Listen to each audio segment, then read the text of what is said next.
ہم بات کر رہے تھے کیمیکل ڈپینڈنسی کی، اور کیمیکلز کا تعلق ہمارے ہر فعل سے ہے. کیمیکلز کا تعلق ہمارے جذبات سے بھی ہے، اور کیمیکلز کا تعلق ہماری حرکات و سکنات سے بھی ہے. Actually we are not human being, we are chemical being. ہم کیمیکل بینگ ہیں، ہم کیمیکل سے چلتے ہیں.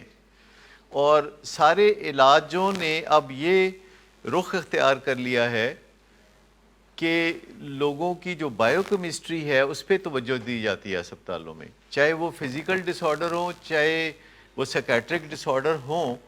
ڈاکٹرز ان کی بائیو کیمسٹری کو اثر انداز کرنا چاہتے ہیں ان کی صحت یابی کے لیے. میں کئی سال سے کرتا ہوں کہ ایک پرفارما جو سنگل پیج پرفارما ہے، اور اس میں کوئی 100 باتوں کا جواب دینا ہوتا ہے، اور ان 100 باتوں کا جواب دینے کے لیے صرف 100 سیکنڈ چاہیے.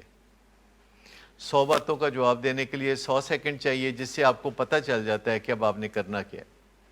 یعنی جو آپ کی کیفیات ہیں پچھلے دن کے حوالے سے، جو آپ کی حرکات و سکنات ہیں، اگر آپ ان کو 100 سیکنڈ میں ریویو کر سکتے ہیں اور نومیریکلز آپ کے سامنے آ سکتے ہیں، تو آپ کو پتہ چل جاتا ہے. میں نے اور بھی کچھ دوستوں سے شیئر کی ہوئی ہیں یہ چیز.